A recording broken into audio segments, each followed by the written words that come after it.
¿Qué tal? Mucho gusto. Mi nombre es Eddie Jorge, psicólogo. Un saludo y abrazo fraterno y virtual ahora desde Guatemala.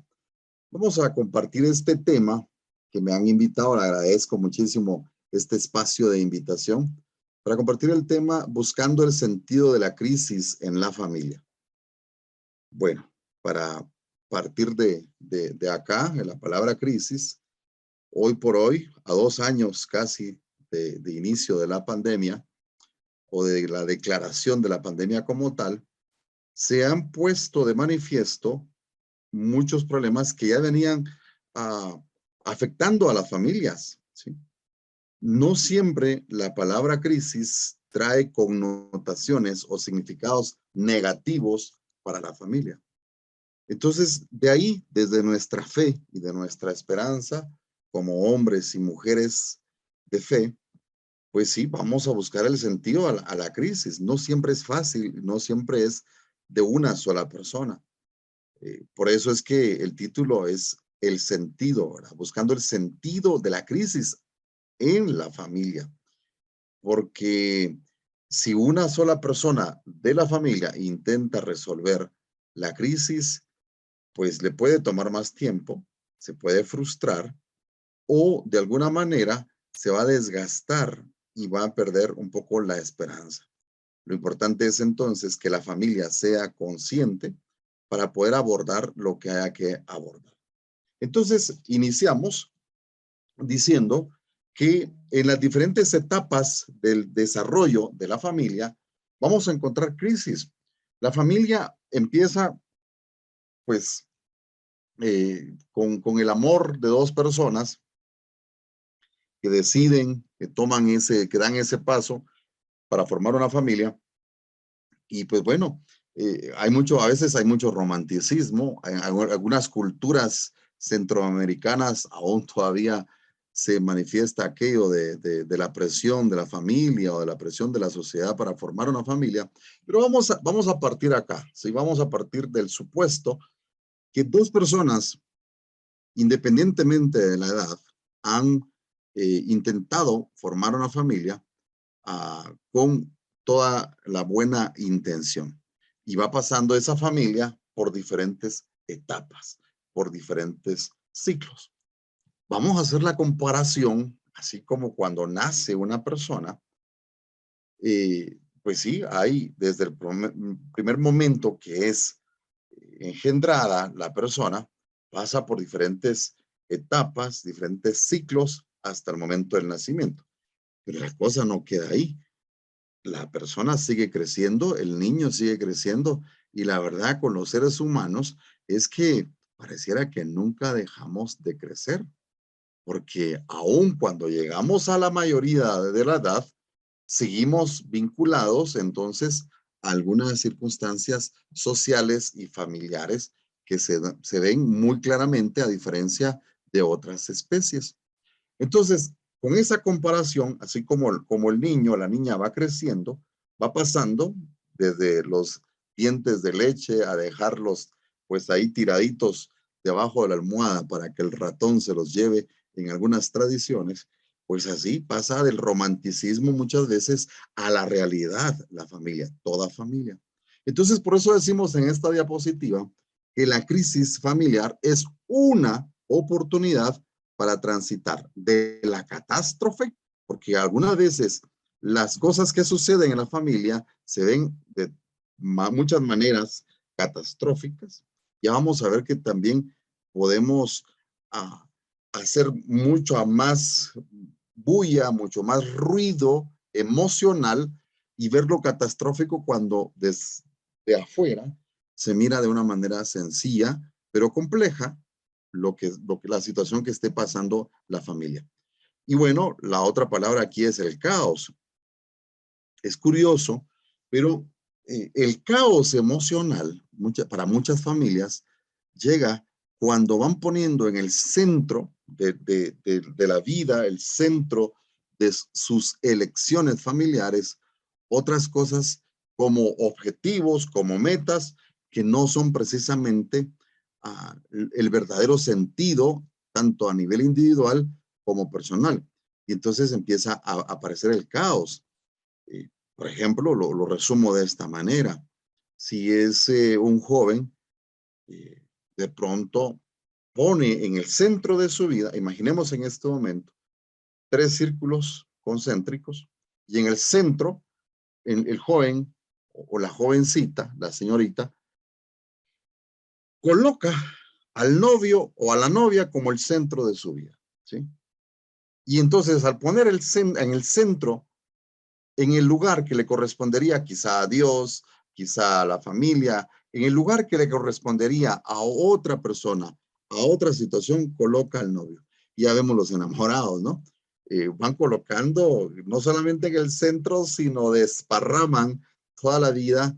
Y de pronto entonces cuando el enamorado se va, cuando el enamorado toma otras decisiones o el enamorado puede morir, ¿verdad? Por algún accidente y todo, la persona entra en un caos, ¿verdad? Porque dice, es que él o ella, fíjense, era el centro de mi vida, ¿sí?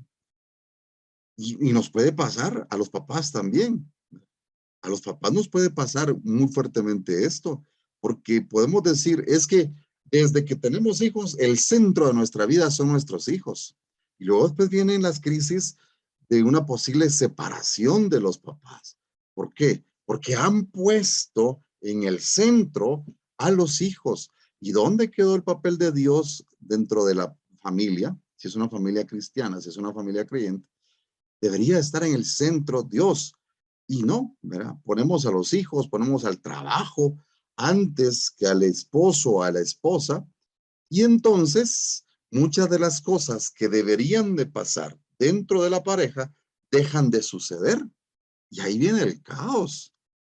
Porque si tú pones a la persona incorrecta en el centro de tu vida o a la situación incorrecta en el centro de tu vida, va a ser un caos. Porque a nivel humano, hagas lo que hagas, no vas a poder satisfacer a esa persona, a esa situación que pones en el centro cuando no le toca, cuando no es ahí donde va. Bueno, entonces, por eso es que decimos el caos. Y bueno, al despliegue de capacidades para el cambio. Desplegar esas capacidades no es gratis. Todas las familias hemos tenido que pagar un precio en tiempo, pero también en lágrimas, porque nos ha tocado que llorar algunas pérdidas a nivel familiar y pérdidas no solamente a nivel económico, a nivel también de miembros de la familia, a nivel de trabajo, a nivel de estudios.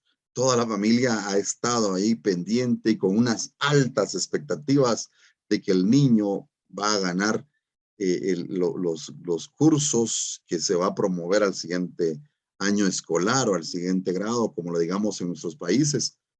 Y la sorpresa cuando llegamos a traer las notas o a traer esa certificación, vemos que no. ¿O cuántos jóvenes universitarios están allí con la gran pena y el gran caos porque tienen engañada a toda la familia que se van a graduar de la universidad y a la hora de la hora hasta hacen invitaciones falsas precisamente, ¿verdad? Pero, y luego la familia, ¿cómo afronta esto? ¿Sí? ¿Cómo afronta? ¿Cómo afronta? Entonces, ¿cómo es ese despliegue de las capacidades para el cambio? Desplegar nuestras capacidades a veces es un poquito como forzado, pero necesario. Es como las orugas antes de que nazca una bella mariposa. Pareciera que la mariposa está en la oruga ahí con una gran presión, ¿sí? Y viene alguien y dice, ah, pobrecita la oruga, está muy apretadita ahí la oruga, entonces le voy a hacer un favor, voy a romper sus caparazones para que salga más fácil. Y fíjense que sin malicia, sin mala intención, en lugar de hacerle un bien a esa mariposa, le hacemos un mal. Porque esa fuerza que necesita hacer en esa pequeña caparazón, en esa pequeña oruga, esa fuerza le permite que los líquidos que le van a dar vida a las alas puedan extenderse y después volar con una belleza. ¿Cuántas veces nosotros como papás quisiéramos tragarnos el trago amargo de los hijos, ¿verdad? Para que para que no pasen por ahí. Pero lejos de hacerles un bien, les hacemos un daño, porque necesariamente todos los seres humanos necesitamos, sin sobreprotección de nada ni de nadie, sin ese proteccionismo, ¿verdad? Como aquel novio que cuando acaban de aceptarse como novios, no haya que hacer con la novia y dónde te pongo que no te pegue el sol. Pero y después la vida me va a dar oportunidades para no solamente para que le dé el sol, que le dé la lluvia y también las circunstancias. Es allí, en esos momentos también, sí sirvió mucho que no le pegara el sol, pero también, si no le pega el sol toda la vida, tampoco va a crecer, me explico. Entonces, ¿cómo es tu despliegue de las capacidades para el cambio a nivel individual y dentro de la familia? Pues bien, las familias, como dice este autor de apellido Hernández, que me encantó de esta forma cómo lo define, las familias atraviesan repetidos ciclos, ¿verdad? Aquí, ojo con esto, repetidos ciclos de ajuste, crisis, adaptación, ¿sí? Fíjense estas tres palabras. Ajuste. Cuando uno ya está medio ajustándose, de repente si viene algo más dentro de la familia. ¿Sí? Cuando uno ya encuentra trabajo, de repente no tenías trabajo, ya lo encontraste y dices, gracias a Dios ya encontré trabajo. Y de repente a los 2 o 3 meses de que ya tienes trabajo, te dicen, bueno, hay una enfermedad. Alguien de la familia está enfermo o tú estás enfermo. Y entonces ese ajuste, ¿no? Y a esa crisis y luego te adaptas. Algunas veces nos adaptamos también que nos podemos acomodar frente a la crisis, pero ya vamos a hablar de eso en un momento. Entonces, esta tríada, ajuste, crisis, adaptación, ajuste, crisis, adaptación, yo le llamo acá. Y así solo agarramos la primera letra de cada palabra, ¿no? Ajuste, crisis, adaptación, acá. Acá donde estoy situado en mi vida, ¿sí? ¿Cómo estoy en este momento? No necesariamente las crisis tienen un detonante económico. Las más fuertes, fíjense, las crisis más fuertes valen tanto que no se pueden medir en economía, no se pueden medir en dinero. Las crisis más fuertes que te producen un desajuste, una desadaptación, suelen ser las que están relacionadas con el afecto, con la afectividad. Suelen ser con aquellas circunstancias en las cuales no te sientes amado de manera incondicional en tu familia. O si es con tu pareja, pues es con tu pareja. Si es en el trabajo, pues sientes que no te sientes valorado o valorada en esa realidad laboral. Entonces, sigue diciendo el autor que son desencadenados algunos por los eventos propios del desarrollo. Como ya lo dijimos, aquella parejita muy enamorada que decidió darle inicio y tocar las puertas de una iglesia dentro, pues estamos en el año de la familia, ¿no? Y en la familia salesiana, pues tiene una importancia muy fuerte el tema de sentirme familia, ser familia, construir familia. Pero imagínense aquellas familias de esposos que apenas están tratando de terminar de pagar ahí todos los elotes que decimos aquí en Guatemala, todos los elotes que se comieron en la celebración de la boda, apenas están ahí tratando de medio pagar la fiesta, ¿verdad? Que se les fue la mano, porque miren, cuando una pareja decide casarse es una de las bellezas. Los centroamericanos somos muy especiales en eso. Queremos tirar la casa por la ventana. No es poca cosa, ¿sí? No es poca cosa. Y nos metemos en unas tremendas deudas a veces las familias. Hay familias que viven para la fiesta, trabajan todo el año ahí ahorrando para la siguiente fiesta. ¿Quién es la siguiente o quién es el siguiente que se casa? Dicen, bueno, vamos a apostarle todo y ahora se quedan con unas tremendas deudas. Apenas saliendo de eso van, o ni siquiera saliendo de eso van, cuando nace el primer hijo. Y el primer hijo, aunque pues, desde la fe trae su propio pan bajo el brazo, como se dice, porque somos hombres y mujeres de fe, pero también no solamente lo económico va a impactar ahí, bueno, éramos 2, ahora vamos a ser 3. desde el compartir el tema del espacio físico, que lo que le pasa a las familias, ¿verdad? La criatura se pone en medio de la pareja, ¿sí? Aquello que era antes indivisible, que casi que nada ni nadie lo separaba, tan fácil llega un hijo y lo separa, porque hasta en la cama, ¿verdad? Se mete en la cama en medio de los dos y aquello que era más fuerte que el acero, que nada ni nadie los iba a separar, los llega a separar a un hijo. Y eso empieza entonces, ¿verdad?, a desbordar algunas situaciones de cuidado, de tiempo, de recursos hacia el hijo. Porque bueno, tienes que decir entre comprarte un pantalón o comprarle la fórmula, la leche a tu hijo, o un medicamento, su ropa. Y a aquella, ¿verdad?, persona que de repente antes andaba con sus ciertos lujitos, ahora tiene que repetir, ¿verdad? Y va a las fiestas con el mismo vestido. Ya eso es una crisis para las mujeres. ¿Cómo era así? Pero es parte de. Entonces, ese nacimiento del hijo es una gran bendición porque lo es, pero también implica algunos movimientos en la familia que hay que ponerles atención. Y casi nadie acompaña a esa pareja en esas circunstancias. Casi nadie, ni la familia. Mira, te dicen, si lo mucho que llegan a decirte es, así es, tener paciencia, sí, pero no solo de paciencia vive el hombre y la mujer. Sí, hay otras cosas que se pueden hacer para prever.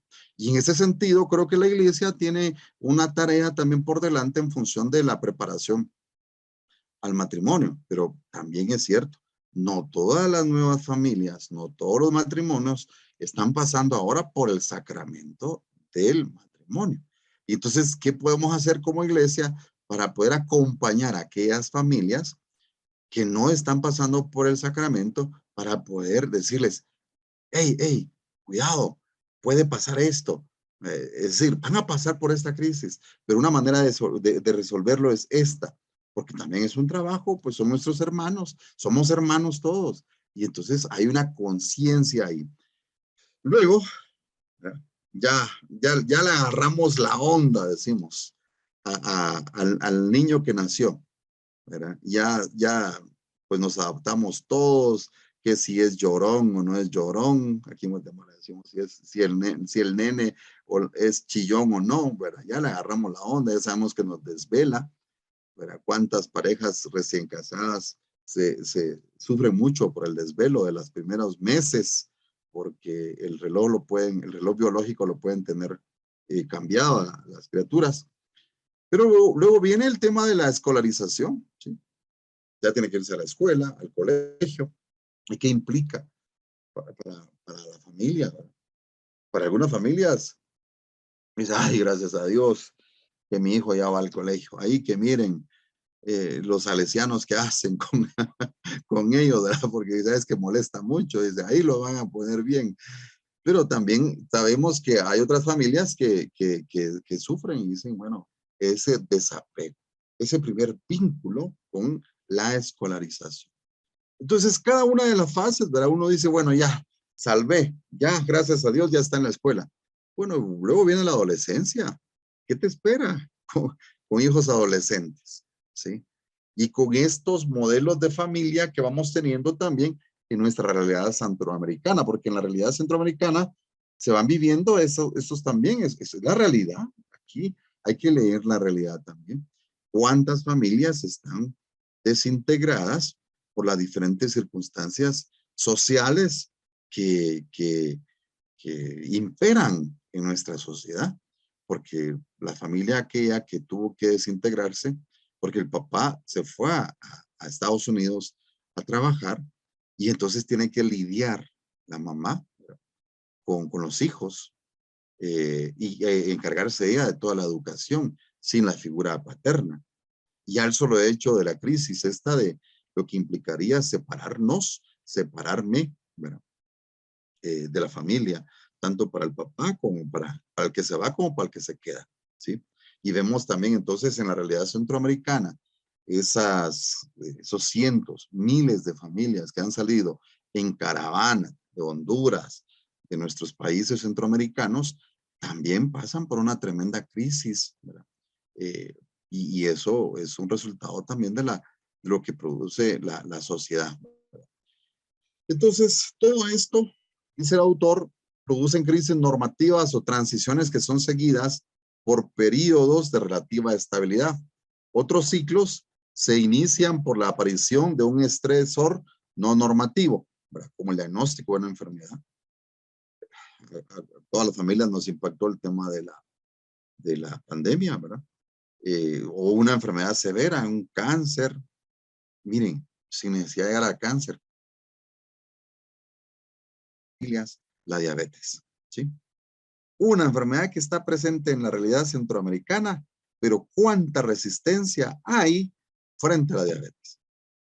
Y la familia se desajusta por eso, en las dietas, en la manera de relacionarse la persona que fue diagnosticada con la enfermedad y la dieta que implica el cuidado también después de la enfermedad, porque no solamente en algunas familias, no solamente una persona resulta diabética, parecerá que todos, ¿verdad? Todos a vivir la dieta que le han puesto, ¿verdad? Pero hay otra manera de relacionarse.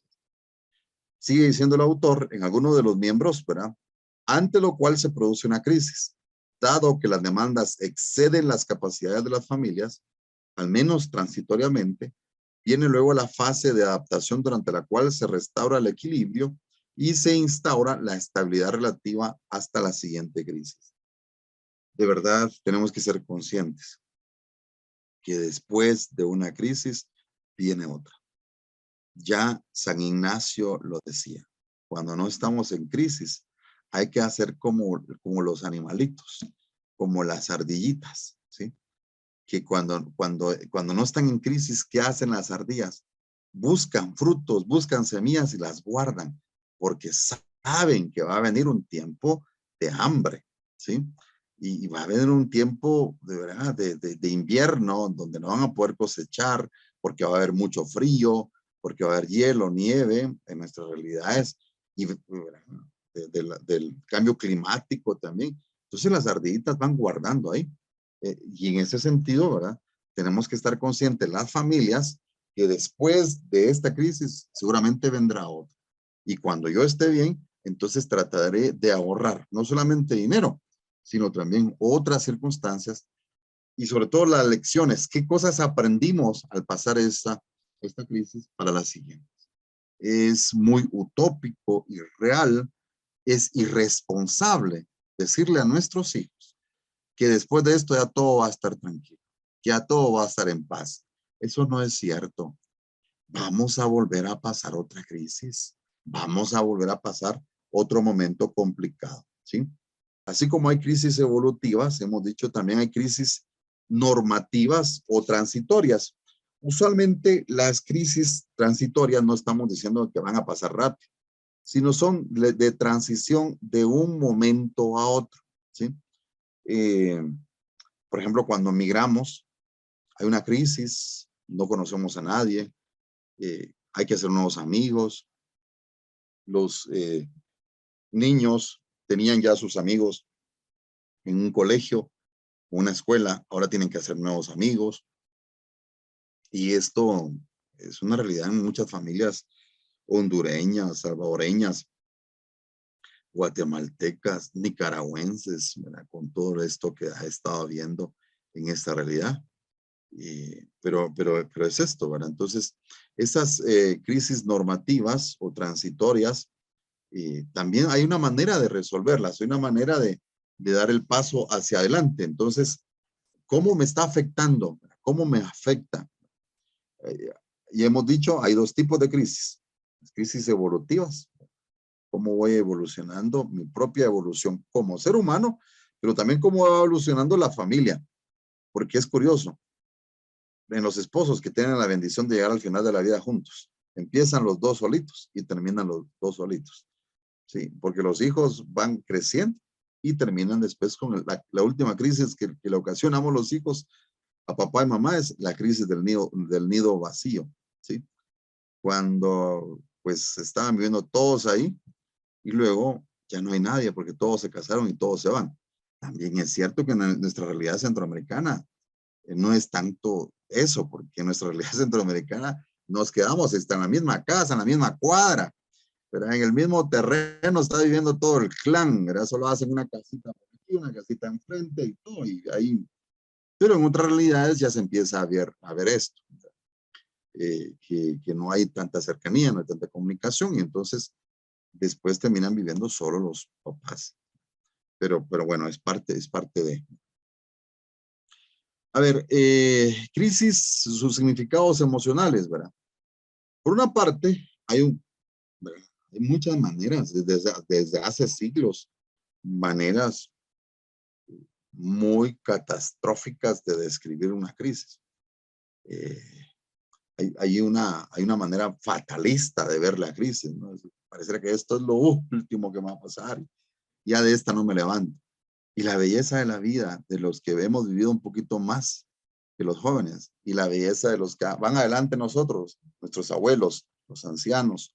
Por eso el Papa Francisco le da una gran fuerza al respeto por los abuelos, ¿verdad? Por los mayores. ¿Por qué? Porque en ellos hay tanta sabiduría. Uno siente que se va a ahogar al pasar de ese lado al otro, y los ancianos se te quedan viendo y te dicen, no te ahogues en un vaso de agua. Eso también va a pasar. Eso también va a pasar. ¿Sí? Y a lo que uno podría ver como catastrófico, los abuelos, como ya han pasado cosas, pero vean cómo somos los injustos o cómo son injustos los jóvenes, los que hemos pasado en la juventud, en la adolescencia. Es que mi papá no me entiende porque él no ha vivido lo que he vivido.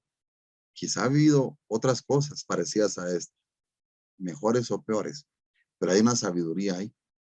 Entonces, muchos nos quedamos únicamente en el concepto negativo de crisis. Y no necesariamente una crisis significa algo malo, algo negativo, ¿verdad? No necesariamente, ¿sí? Más bien tenemos que entender esta parte, un aumento de la disrupción, ¿sí? Hay un aumento de la disrupción, de la desorganización. La crisis tiene esto. Por eso es que tengo que pensar cuando estoy en la crisis o cuando estamos en la crisis, la familia, a ver, en qué área estamos desorganizados? ¿A qué no le estamos dando su lugar? ¿A quién no le estamos dando su lugar? ¿Sí? ¿Cómo está organizada o cómo está desorganizada nuestra familia? O, ¿verdad? Como dice la diapositiva, una incapacidad del sistema familiar para funcionar. Claro, hay, por ejemplo, situaciones bien complejas, ¿verdad? Por ejemplo, bueno, ¿qué hacemos cuando el jovencito apenas está en el primer año de la universidad, se ha dado una tremenda enamorada, se ha enamorado y quiere ya casarse? Entonces ahí pareciera que se activan todas las alarmas en la familia, porque la pregunta del millón es, ¿ya está listo? ¿Sí? Entonces, una manera como, pues, cuando me consultan ese tipo de situaciones, le digo a los jóvenes, a ver, ¿cuál es el propósito de tu vida? ¿Para qué naciste? ¿Sí? ¿Para qué naciste? Si para lo que naciste te ayuda a casarte en este momento de tu vida, dale. No hay por qué no, pues no hay ningún impedimento. Ahora bien, si para lo que naciste, más bien el casarte en este momento es un obstáculo en tu vida, pues bueno, entonces espera, ya llegará, ¿sí? Ya llegará. Y en la mayoría de casos, cuando la persona tiene claro qué es lo que quiere en su vida, cuál es su principio, para qué nació, cuál es su fundamento, cuáles son sus valores, cuál es el sentido de su vida, eh, pues las crisis pueden llegar, pero tienen otro significado, ¿sí? Vean que hasta la misma persona de Jesús de Nazaret tuvo sus crisis, ¿sí? Sus crisis familiares, desde que pues nació. La familia, la Sagrada Familia tuvo que salir huyendo, tuvo que emigrar, ¿sí? Y igual, también no se fueron solos, venían en caravana. Sí, iban en caravana. Eso, ¿verdad? Es una crisis fuerte. ¿Recuerdan ustedes la crisis también cuando tenía Jesús alrededor de los 12 años? Cuando fue perdido y después hallado en el templo. Imagínense lo que eso significó en el corazón de una madre. Si cuando uno pierde a un hijo en un centro comercial, que a algunos les ha pasado, o los pierde en una feria o en el parque cuando van a caminar, lo pierde por media hora, por una hora, imagínense perderlo por día y medio de camino. Ya no, pues no me puedo imaginar el corazón cómo iba ahí. Entonces, ¿cuáles son los significados emocionales? Es una pregunta que yo debo responderme. ¿Qué significados les doy a mis propias crisis? ¿Sí? Por ahí debo empezar. ¿Sí? Ahí debo empezar para identificar. Decía hace un momento, ¿verdad? ¿Son todas negativas las crisis? No, las crisis no siempre resultan negativas a la familia, ni se derivan de eventos traumáticos, desagradables o catastróficos. ¿Sí? En las familias, miren, aun cuando hayan crisis, siguen pasando cosas bonitas. Pero si nos enfocamos únicamente en la crisis, podemos dejar desapercibido las cosas que están pasando bien. Y ese es el reclamo de muchos jóvenes, ¿sí? Porque miren, ¿cuántas familias se quedan sin trabajo? Y aún así, uno de los miembros de la familia, uno de los jóvenes de la familia, logra graduarse de la universidad. Y estamos tan enfocados en la crisis laboral que no nos damos cuenta de lo bonito que está pasando. En medio de esto, uno de los miembros logró llegar a un objetivo académico y eso hay que celebrarlo. No tenemos con qué celebrarlo, no importa, con lo que haya. ¿Y qué hay? Ya hay una vida para celebrar, ¿sí? Entonces, no todas son negativas, no todas las crisis, no todas traen cosas, ¿verdad? Negativas. Por ejemplo, pensemos en un nuevo trabajo que había estado esperando tanto un miembro de la familia. De repente, por ejemplo, un miembro de la familia puede ser papá o mamá que tenía un trabajo, bendito sea Dios, un trabajo, pero que al graduarse de la universidad, que le costó un mundo poder graduarse de la universidad, porque ya tenía una familia, porque habían otras prioridades. Cuando ya se gradúa, deja ese trabajo y pasa a uno mejor, pero con mayores responsabilidades. Pues sí, qué bonito, ha llegado a un objetivo, a cumplir un objetivo, pero va a implicar también cosas ahí de ajuste, ¿verdad? Ese acá que decíamos en algunas diapositivas atrás, ¿verdad? Ese ajuste, ¿verdad? Esa adaptación o desadaptación. Bueno, ¿qué eventos pueden desencadenar una crisis? Por una parte, pueden desencadenar crisis, algunos eventos que se conocen como eventos de desmembramiento. ¿Qué significa? ¿Verdad? Son aquellos eventos, ¿verdad? Estos eventos de desmembramiento, son aquellos eventos vitales, familiares, que constituyen separación de algún miembro de la familia. Y esa separación puede ser ¿por qué? ¿Sí? Por, ¿verdad? Pérdida familiar, hospitalización, separación, muerte, eh, pues en las familias que están casadas o las parejas que están casadas en lo civil, pues el divorcio. Y vemos en nuestros colegios cuánto sufren los chicos que están pasando por esa realidad y de la que no queremos hablar muchas veces. Empieza a tener mal rendimiento el chico y cuando te acerca y a veces como docente o como maestro puedes decir, lo que pasa es de que este alumno es malo. No, este estudiante no es malo, no, nada de eso. Ponte en los zapatos de él. No es poca cosa que él se quede sin uno de los miembros de la familia en el mismo núcleo familiar, ¿sí? Por separación, por el divorcio, por lo que eso implica. Entonces, y encima, los papás deciden dar ese paso justo cuando están en evaluaciones o en exámenes. A ver, a esta pobre criatura que está pasando por eso, ¿qué rendimiento le puedes pedir? Sin embargo, también estamos conscientes que hay estudiantes que aún en medio de eso siguen brillando porque tienen fe, porque algo les acompaña, porque de lo contrario, ¿verdad? Eh, Sufrirían muchísimo y sufren, ¿verdad? La separación y todo. Sin embargo, este desmembramiento es muy fuerte, o que muere un familiar muy cercano. Y de veras, cuando los chicos son más pequeños, también cuánto sufren por la pérdida de su mascota. Imagínense, imagínense. Y ahora que papá y mamá se vayan a separar, es muy fuerte. Y el hecho de que papá se vaya a Estados Unidos, o algunas veces los dos se vayan a Estados Unidos a trabajar, o a otras partes del mundo, y me dejen con la abuelita, o me dejen con mi responsable ahí, para que me siga educando en mi país, es muy fuerte. Dos, eventos de incremento. Estos eventos de incremento son aquellos que provocan crisis a causa de la incorporación de miembros en la familia.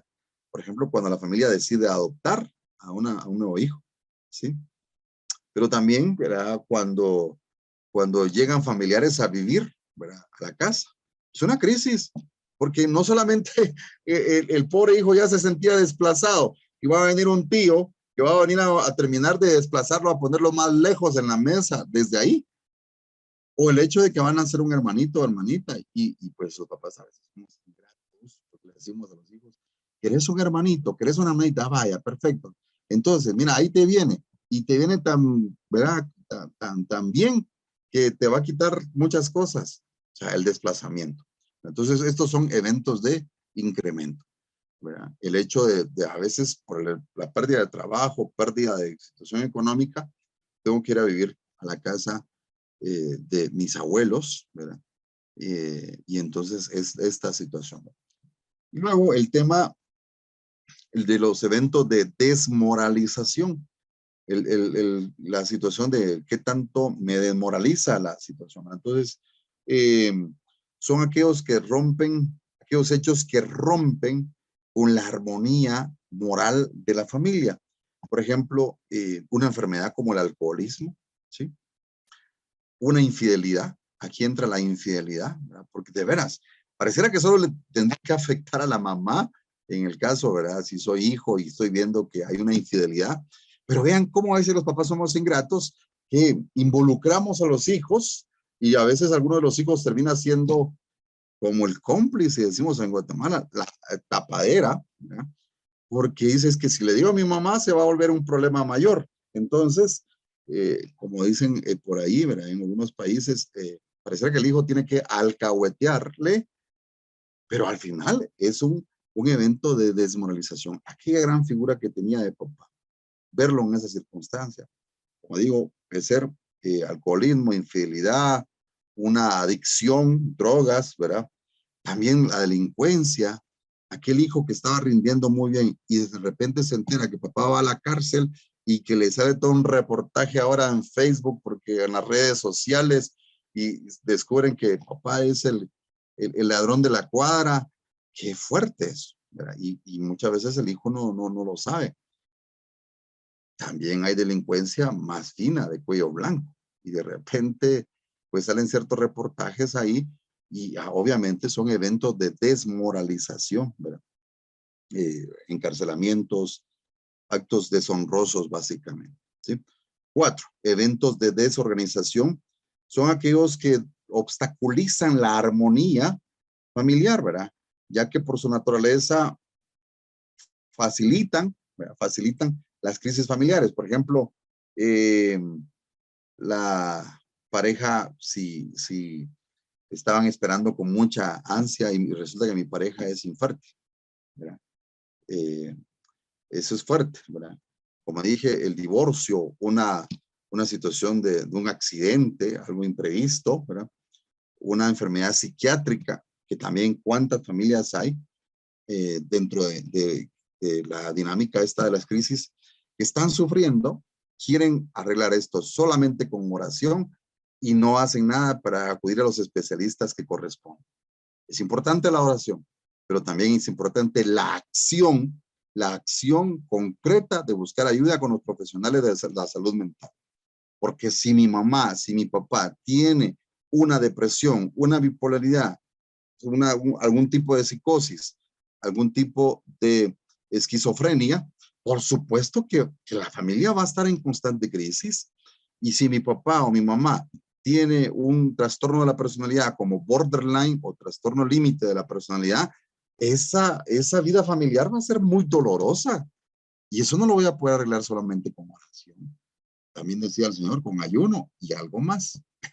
Es decir, ahora que estamos en Cuaresma, hay que hacer el ayuno, sí, pero también a Dios orando y con el mazo dando, buscar ayuda, porque también eso trae repercusiones, las enfermedades mentales, y en el caso de las mamás, las enfermedades hormonales, porque cuánto también de presencia hay de enfermedades ginecológicas que impactan emocionalmente en la mamá, y la mamá, si es el pilar emocional, que va a estar teniendo ganas de hacer que la familia funcione amorosamente o con paciencia cuando ella está todo el tiempo irritable por una desregulación hormonal.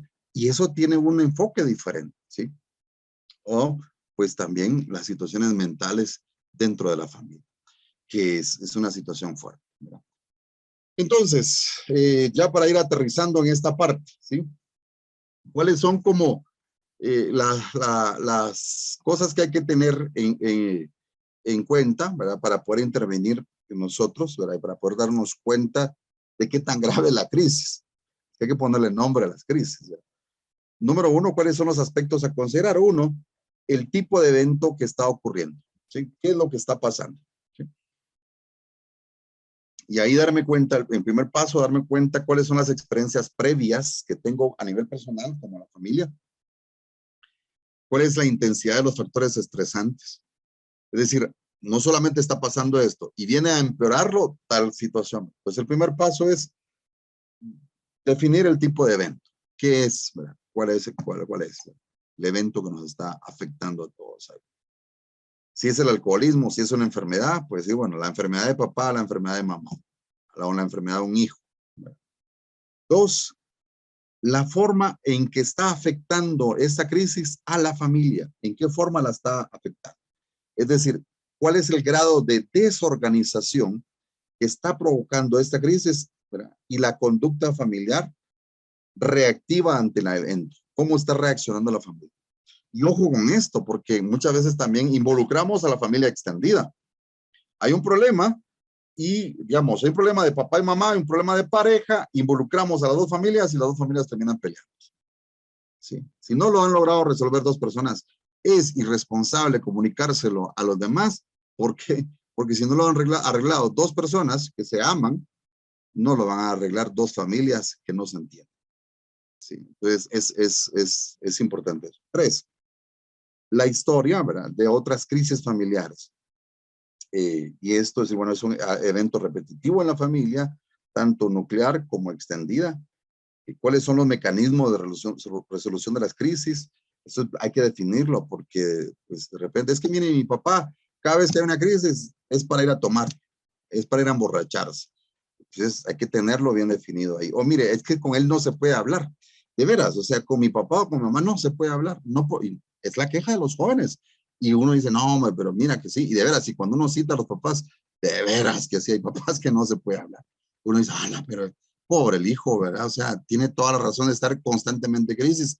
Si el papá no escucha, la mamá no escuchan, ¿sí? Entonces, ¿cómo van a resolver esto? ¿Cómo quieren un mejor hijo si ni siquiera han sido capaces de escucharle, de escucharse mutuamente?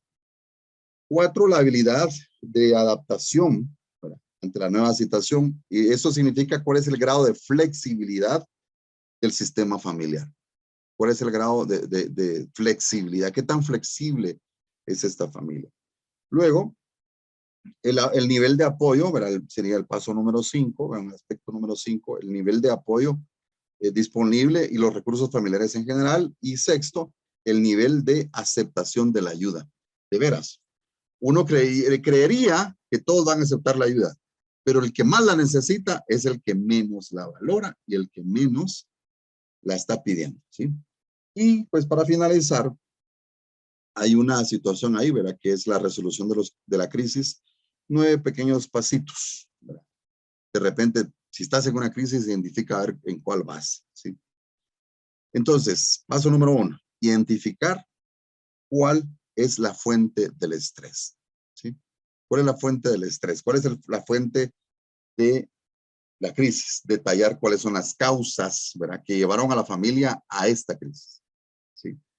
Muchas veces, por ejemplo, en la familia decimos, es que la infidelidad de mi papá es el problema, o es la infidelidad de mi mamá es el verdadero problema. No, ¿qué pasó antes entre ellos que llegó a desembocar a esto? Entonces ya es una conversación madura que tendríamos que hablar y decir, bueno, todas las causas llevaron a esto, y eso es un efecto, es causa o lo que sea. Segundo paso, analizar la situación como un problema de toda la familia, ¿sí? Esto sí lo hacemos muy bien los papás cuando se trata de hacer bandos entre los hijos, ¿sí? Mira tu mamá lo que me está haciendo. Sí, sí, fui tan bueno para involucrarlo en eso, que vos también ser bueno para involucrarlo para las soluciones y escucharlo, ¿sí? No siempre recomiendo, no siempre es recomendable que en el primer paso, en los primeros pasos de una separación familiar se involucren a los hijos, porque es un problema de adultos.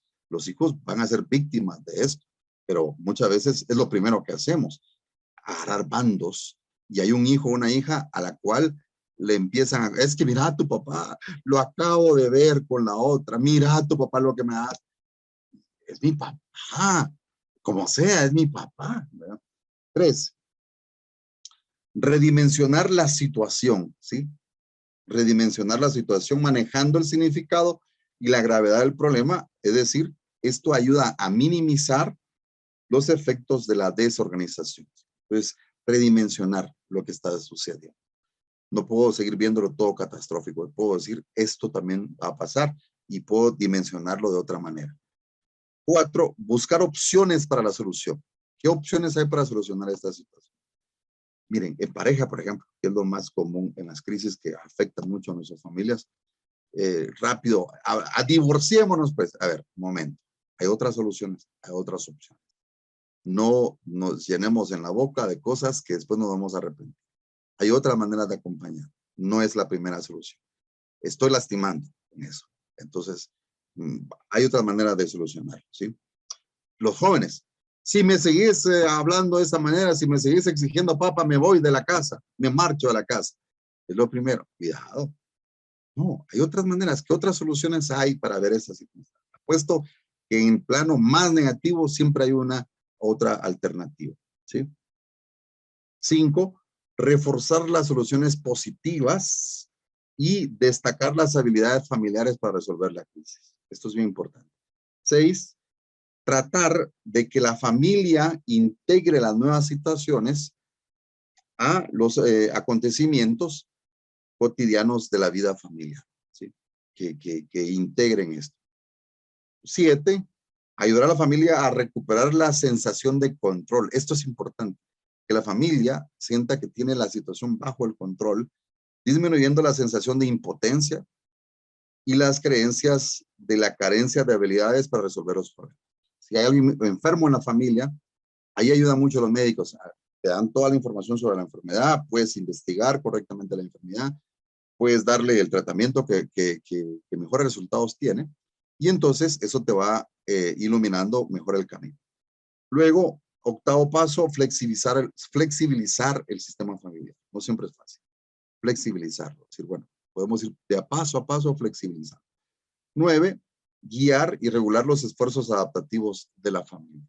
Sí, todas las familias hacemos esfuerzos de adaptación y esto hay que resaltarlo. De verdad, por muy difícil que sea la situación, se puede pasar, ¿sí?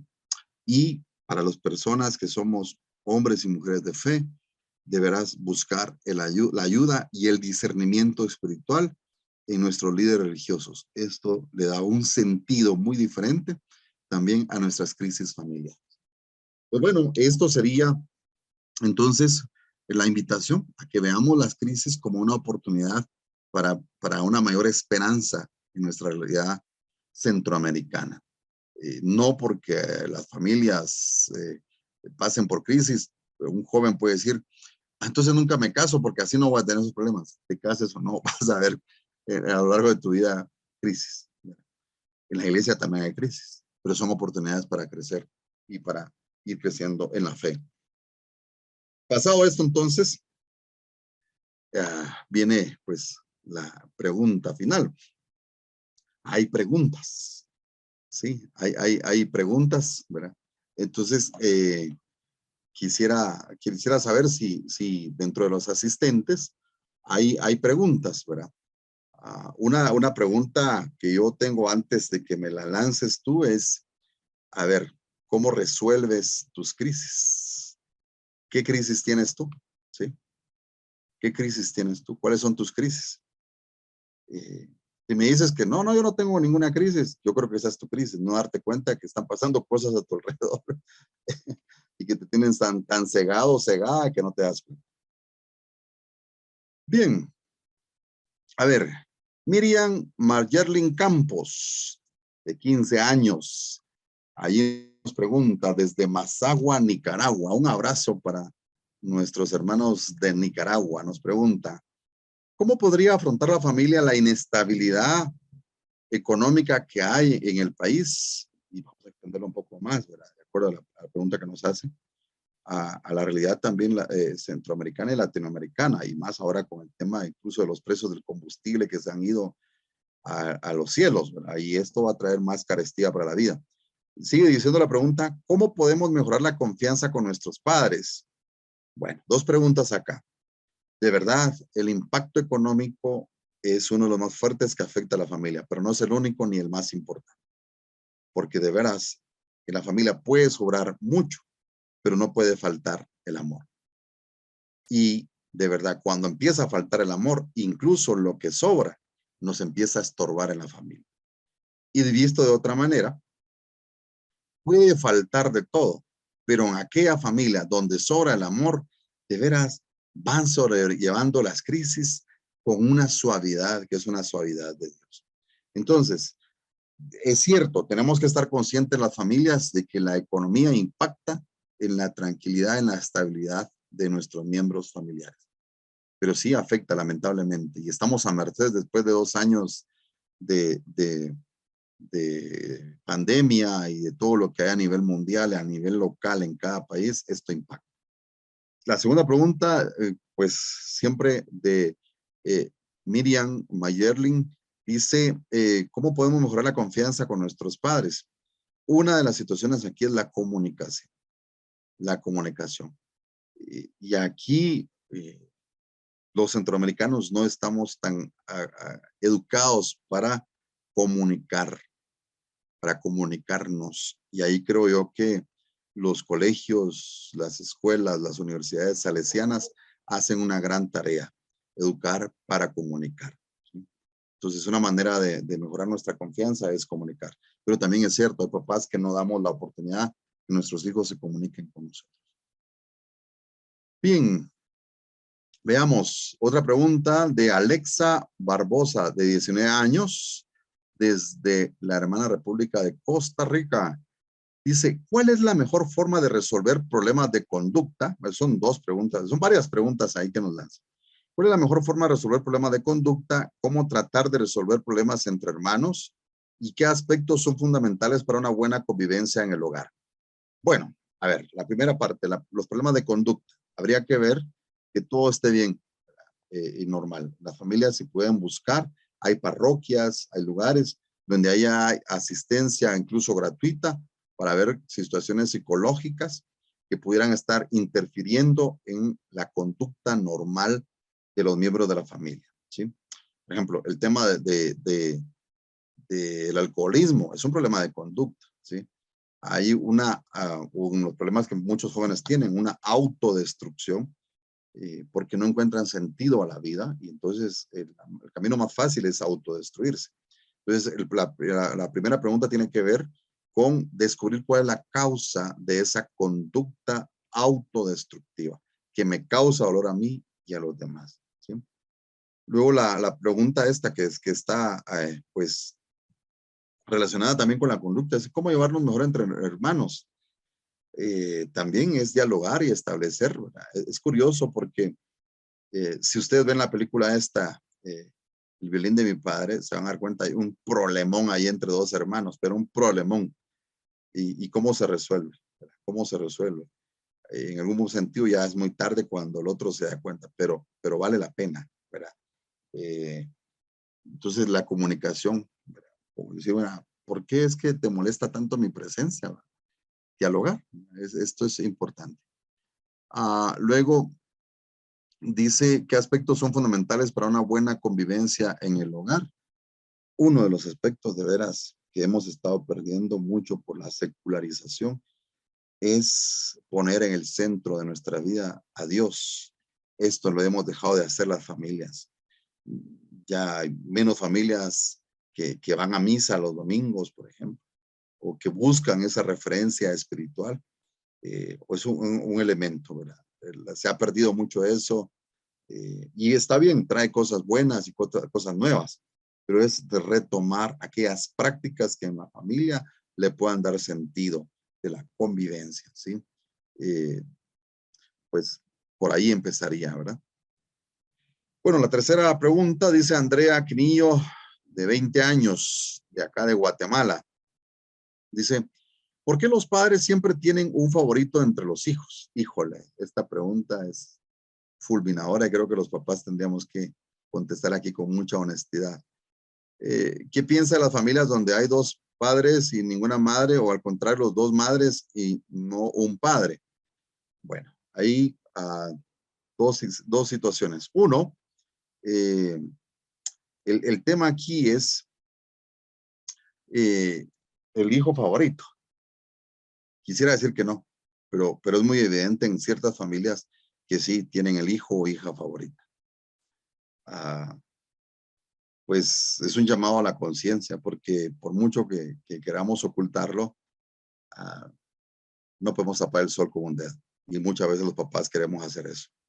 Decimos que no tenemos nuestro hijo favorito, pero es el que le damos todo. Viene el otro y le negamos todo. Entonces es un llamado a la conciencia de todos los daños que podemos hacer también los papás, con buena, con malicia o con mala intención, ¿verdad? Entonces sé que los papás no lo hacemos por mala intención, pero dice por ahí un dicho, ¿verdad? O todos hijos o todos entrenados. Pero eso es de dialogarlo también con los papás. Y es de escuchar a papá y decir, con corazón abierto también, y estar abierto a que mi papá me pueda decir en algún momento, yo dejé de darte algunas cosas a partir de que me despreciaste estas cosas. De veras, tener la capacidad de escuchar a papá y a mamá en ese sentido también es porque algo tengo de responsabilidad yo como hijo, ¿sí? Algo, algo de responsabilidad. Obviamente, un equilibrio de las familias es que los papás dan, los papás dan. Cuando nos toque ser papás, nosotros vamos a dar. Pero bueno, ¿verdad? Eso es una realidad que golpea a muchas familias. Luego, el tema de los papás. Miren, tan sana es la presencia del padre y de la madre en la educación. Lo masculino y lo femenino fortalece grandemente el equilibrio emocional, el crecimiento en el equilibrio emocional afectivo de la persona, ¿sí? De verdad es necesario ese equilibrio entre la presencia, la palabra, la ternura, la caricia, la fuerza, la valentía, pero también la suavidad de papá y de mamá, ¿sí? Y bueno, ¿verdad? Una pregunta más por acá. ¿Por qué se normalizan estas problemáticas, la pobreza, la ruptura familiar, al tal punto de no ser reconocidas cuando se vivencian? A nivel de pobreza, ¿es un problema social o personal como parte de un grupo juvenil? ¿Cómo ayuda a estas problemáticas? Bueno, la verdad es que mientras el sistema económico no tenga como prioridad el desarrollo integral de la persona y de las familias, el sistema va a seguir afectando a nuestras familias con empobrecimiento de muchas maneras, de muchos modos, de muchas expresiones. Entonces, por supuesto que la pobreza impacta en la familia porque le da menos oportunidades de educación, de formación y de tener una recreación sana, otras alternativas. Pero el sistema no favorece a esto. Entonces, ¿es un problema social o personal? Pues de los dos, ¿verdad? A nivel personal, porque me limita las oportunidades de una vida digna. A nivel social, porque entre más familias pobres tengamos, más problemáticas a nivel familiar tengamos, pues también a nivel social vamos a ir teniendo dificultades en violencia, en las diferentes violencias que hay. Y una de las cuestiones comunes es precisamente la pobreza provocada por los sistemas que van generando allí cada vez más y más pobreza. Y pues bueno, para finalizar, dice una pregunta acá, ¿qué tanto daño genera el uso excesivo de los aparatos electrónicos? ¿Qué tanto me aleja de mi familia pasar en ellos mucho tiempo por parte de mí o por parte de alguno de los miembros de la familia? Bueno, la respuesta es muy conocida. Genera separación. Hay familias que están en un restaurante celebrando algún cumpleaños y todos con la cara agachada en el celular. No hay que darle muchas vueltas a eso. De verdad, ciertamente la pandemia nos vino a mostrar que la familia está tan cerca, que al final es lo único que nos queda, ¿sí? Pero podemos estar tan lejos porque podemos estar en la siguiente habitación y con el teléfono a una gran distancia. Nos hace mucho daño, ¿verdad? Nos perjudica. Es una herramienta, nos hace mucho bien, qué bueno, pero también tenemos que tener límites, ¿verdad? Lo importante es establecer límites en el uso o el abuso de las cosas creadas. Y la tecnología es una situación que debe estar al servicio de la familia, no la familia al servicio de la tecnología, porque entonces ahí se desajustan y se provocan crisis. Bueno, yo agradezco muchísimo esta invitación. Pues mi nombre es Eddie Jorge, una vez más. Y pues bueno, les invito a que las crisis que las vayamos viviendo, también parte de la sabiduría es buscar ayuda. Busquemos ayuda a nivel humano, a nivel espiritual, a nivel divino. Y eso vamos a poder pasar cualquier circunstancia que sea, salud, enfermedad, separación, lo que sea que la familia esté viviendo. Con esos tres elementos, ¿verdad? Podemos sobrellevar esa situación y salir adelante. Muchas gracias y que el Señor les bendiga.